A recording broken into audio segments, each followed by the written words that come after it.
நீங்கள் பார்த்துக் கொண்டிருப்பது AJK டிவியின் புதுவை மாலை. வணக்கம். மாநில வருவாயை அதிகரிக்க சுற்றுலா வளர்ச்சிப் பணிகளை விரைவாக முடிக்க வேண்டும் என்று அதிகாரிகளுக்கு ஆளுநர் வீரேந்திர கட்டாரியா உத்தரவிட்டுள்ளார்.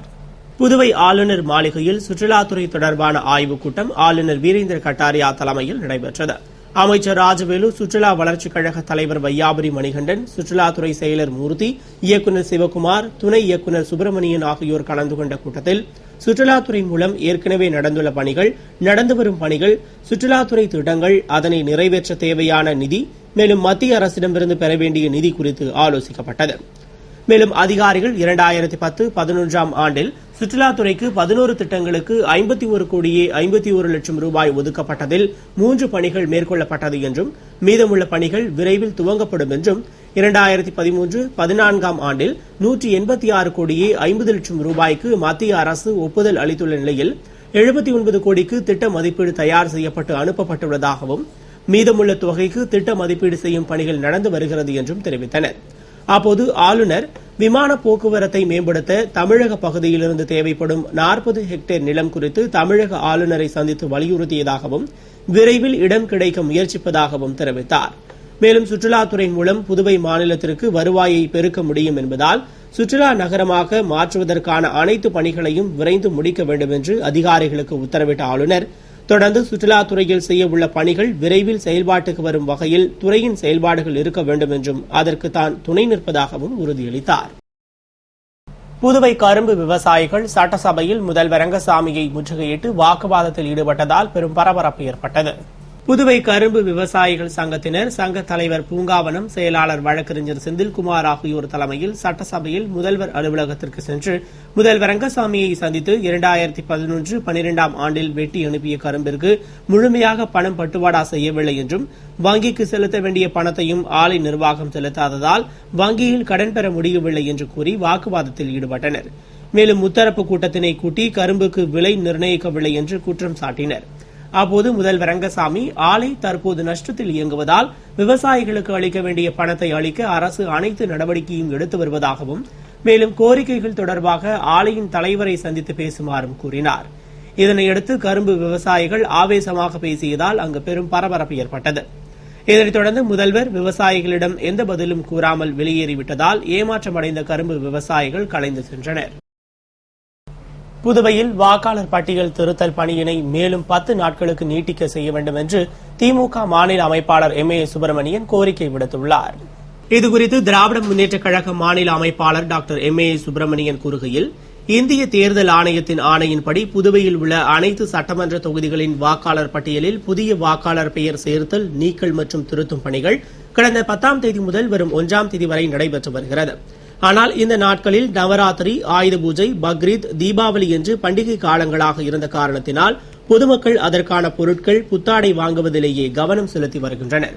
இதனால் வாக்காளர் பட்டியல் திருத்தும் பணிகளில் பொதுமக்கள் முழுமையாக பயன்பெற முடியாத நிலை உள்ளதால் பொதுமக்களும் கல்லூரி மாணவ மாணவிகள் மற்றும் இளைஞர்கள் தங்களது வாக்களிக்கும் உரிமையை பெறுவதற்கும் வாக்காளர் பட்டியல் திருத்தும் பணியின் முழு பயன் பெறுவதற்கும் ஏதுவாக வாக்காளர் பட்டியல் திருத்தும் பணியினை மேலும் 10 நாட்களுக்கு நீட்டிப்பு செய்ய வேண்டும் மற்றும் வாக்குச்சாவடி மையங்களில் மேலும் ஒரு நாள் சிறப்பு முகாம்கள் அமைக்க வேண்டும் என்று திமுக சார்பில் கேட்டுக் கொண்டதாக கூறினார்.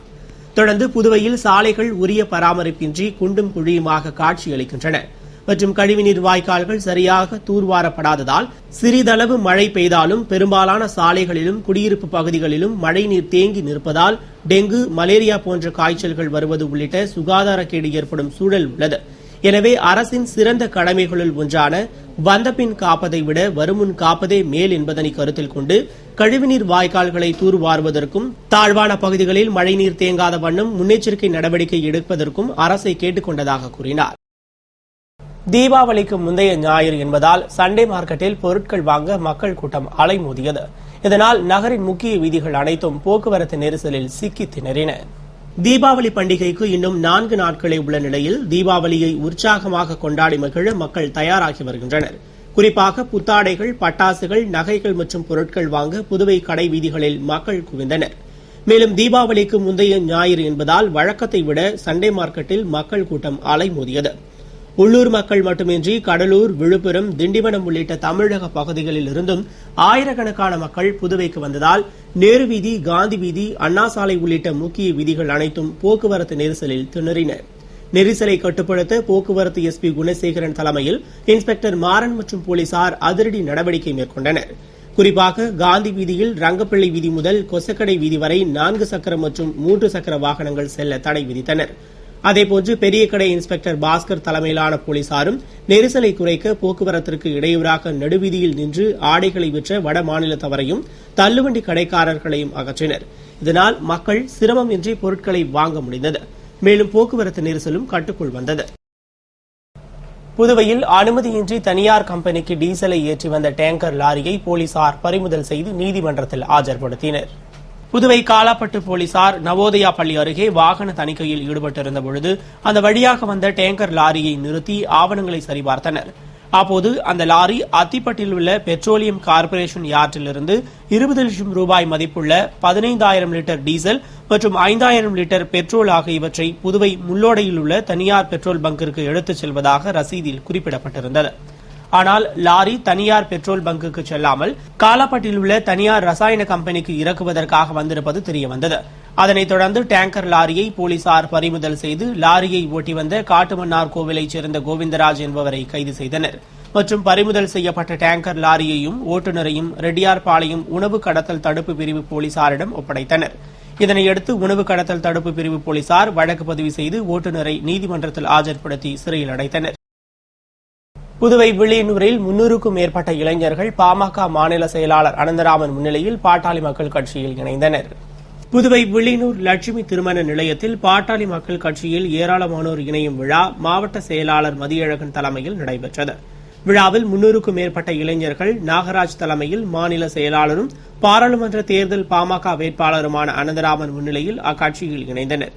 விழாவில் மாநில செயலாளர் ஜெயபாலன், செய்தி தொடர்பாளர் குமார், பசுமை தாயகம் மாநில தலைவர் கணபதி, மணவெளி தொகுதி தலைவர் வீரவாழுமுனி உள்ளிட்ட நிர்வாகிகள் ஏராளமானோர் கலந்து கொண்டனர். புதுவை கிருமாம்பாக்கம் அருகே 4 வயது சிறுமியிடம் பாலியல் தொந்தரவு கொடுத்த கொத்தனாரை போலீசார் கைது செய்து சிறையில் அடைத்தனர். புதுவை மூர்த்திகுப்பத்தைச் சேர்ந்த 4 வயது சிறுமி வீட்டின் அருகே விளையாடிக் கொண்டிருந்தபோது அதே பகுதியைச் சேர்ந்த கொத்தனார் பாலகிருஷ்ணன் சிறுமியிடம் சாக்லேட் வாங்கித் தருவதாக கூறி அருகிலுள்ள வாய்க்காலுக்கு ஒதுக்குப்புறமாக அழைத்துச் சென்றுள்ளார். அப்போது குழந்தையை காணாமல் தேடி வந்த தந்தை சிறுமியின் அழுகை சத்தம் கேட்டு வாய்க்கால் பகுதிக்கு சென்றபோது சிறுமி அழுது கொண்டிருப்பதைக் கண்டு அதிர்ச்சி அடைந்தார். சிறுமியின் அழுகுரல் கேட்டு திரண்ட அப்பகுதி மக்கள் சிறுமியிடம் பேசியபோது பாலகிருஷ்ணன் சிறுமிக்கு பாலியல் தொந்தரவு கொடுத்தது தெரியவந்தது. இதனால் ஆவேசமடைந்த மக்கள் பாலகிருஷ்ணனை சரமாரியாக அடித்து கிருமாம்பாக்கம் காவல் நிலையத்தில் ஒப்படைத்தனர். அவர் மீது வழக்கு பதிவு செய்து கைது செய்த போலீசார் தீவிர விசாரணை நடத்தி பின்னர் நீதிமன்றத்தில் ஆஜர்படுத்தினர். அதனைத் தொடர்ந்து நீதிமன்ற உத்தரவுப்படி காலாப்பட்டு மத்திய சிறையில் அடைக்கப்பட்டார். லஞ்ச ஒழிப்பு வார விழாவினை முன்னிட்டு புதுவை தலைமைச் செயலகத்தில் நடந்த நிகழ்ச்சியில் தலைமைச் செயலர் சேட்டன் பிச்சாங்கி தலைமையில் அனைத்து ஊழியர்களும் உறுதிமொழி ஏற்றுக் கொண்டனர். புதுவை அரசு சார்பில் இன்று 29ஆம் தேதி முதல் நவம்பர் 2ஆம் தேதி வரை லஞ்ச ஒழிப்பு விழிப்புணர்வு வாரம் கடைபிடிக்கப்படுகிறது. இதன் துவக்க நாள் விழாவில் பல்வேறு அரசு துறைகளில் அதிகாரிகள் தலைமையில் ஊழியர்கள் லஞ்ச ஒழிப்பு உறுதிமொழியை ஏற்றுக் கொண்டனர்.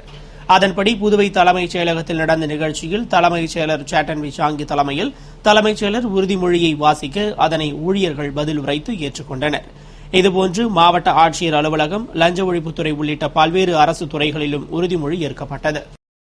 தீபாவளி பண்டிகையை முன்னிட்டு போக்குவரத்து நெரிசலை குறைக்கும் வகையில் போக்குவரத்தில் சில மாற்றங்கள் செய்யப்பட்டுள்ளதாக எஸ்பி குணசேகரன் தெரிவித்துள்ளார்.